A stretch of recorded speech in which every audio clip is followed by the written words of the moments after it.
নমস্কার প্রিয়জনেরা, আমরা সবাই শান্তি চাই। আমরা চাই আমাদের জীবন স্থিতিশীল হোক এবং প্রতিটি দিন কোন বড় বিপদ ছাড়াই কেটে যাক। এই ইচ্ছাটি কত স্বাভাবিক এবং বোধগম্য। জিহুদার রাজা হিশকিয় সাধারণত একজন ভালো রাজা ছিলেন। এমনকি তিনি ঈশ্বরের অসীম কৃপায় এক মারাত্মক রোগ থেকে সুস্থ হওয়ার অলৌকিক ঘটনাও অনুভব করেছিলেন। কিন্তু সেই অলৌকিক ঘটনার পর তার জীবনে একটি মুছতে না পারা দাগ লেগে যায়। তিনি অহংকারবশত বাবিল থেকে আসা দূতদের তার সমস্ত ধন সম্পদ এবং গৌরব দেখিয়েছিলেন। এতে ভাববাদী যিশাই ঈশ্বরের এক ভয়ঙ্কর বাণী শোনালেন, রাজা যা কিছু নিয়ে গর্ব করেছেন তা একদিন বাবিলে নিয়ে যাওয়া হবে এবং আপনার পুত্রদের মধ্যে কয়েকজনকে বাবিলের রাজার প্রাসাদে নপুংসক করা হবে এবং বন্দী করা হবে।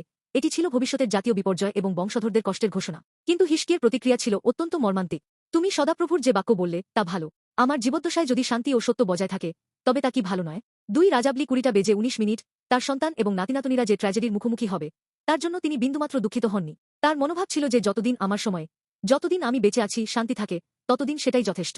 এটি কত ভয়ঙ্কর আত্মকেন্দ্রিকতা! এটি ভবিষ্যৎ প্রজন্মের চোখের জলের বিনিময়ে বর্তমানের মিথ্যা শান্তি কেনার শামিল। আমরা কি সহজেই হিশকিয়াকে দোষ দিতে পারি? না। সততার সাথে বলতে গেলে আমাদের ভাবা উচিত যে এই ছবিটি কি আজ আমাদের আয়না নয়? আমরা কি পরিবেশ দূষণের মাধ্যমে ভবিষ্যৎ প্রজন্মের বসবাসের পৃথিবী নষ্ট করছি না এবং আমাদের বর্তমান সমস্যা সমাধানের জন্য তাদের ওপর ঋণের বোঝা চাপাচ্ছি না? পরবর্তী প্রজন্ম যখন ঈশ্বরকে না জেনে আধ্যাত্মিকভাবে শুষ্ক মাটিতে পড়ে থাকছে তখন কি আমরা শুধু নিজেদের রক্ষা পাওয়াকেই সৌভাগ্য মনে করছি না? শুধু আমার দিনেই শান্তি থাকুক এমন মানসিকতা পরবর্তী প্রজন্মের জন্য সবচেয়ে নিষ্ঠুর উত্তরাধিকার রেখে যায়। তাহলে আমরা কিভাবে হিশকিয়ের এই দ্বিধাকে জয় করতে পারি? আমরা আমাদের নিজেদের শক্তিতে এই গভীর শেকযুক্ত স্বার্থপরতাকে হারাতে পারব না। এখানেই আমাদের সেই ব্যক্তির দিকে তাকাতে হবে যিনি হিশকিয়ের সম্পূর্ণ বিপরীত পথে চলেছিলেন। তিনি হলেন যীশু খ্রিস্ট।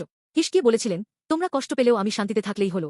কিন্তু যীশু বলেছিলেন, আমার কষ্টের মাধ্যমে আমি তোমাদের এবং তোমাদের বংশধরদের অনন্ত শান্তি দেব। যীশু নিজের আরামের জন্য ক্রুশ এড়িয়ে যাননি, বরং আমরা আমাদের সন্তানরা এবং তাদের বংশধরেরা যাতে অনন্ত জীবন এবং প্রকৃত শান্তি উপভোগ করতে পারে সেজন্য তিনি স্বেচ্ছায় বর্তমানের সবচেয়ে চরম কষ্ট নিজের শরীরে গ্রহণ করেছিলেন এবং তার পুনরুত্থানের মাধ্যমে তিনি পাপ ও মৃত্যুর অভিশাপ ছিন্ন করেছেন এবং জীবনের এক সম্পূর্ণ নতুন যুগ খুলে দিয়েছেন। অতএব আজ আমাদের যে প্রকৃত শান্তি উপভোগ করা উচিত তা ভবিষ্যতের ব্যথা উপেক্ষা করে পাওয়া হিশকিয়া স্টাইলের মিথ্যা শান্তি নয়। যীশু খ্রিস্টের মধ্যে জীবন এবং শান্তি হল পরবর্তী প্রজন্মের জন্য নিজেকে উৎসর্গ করার একটি সাহসী এবং দায়িত্বশীল মনোভাব।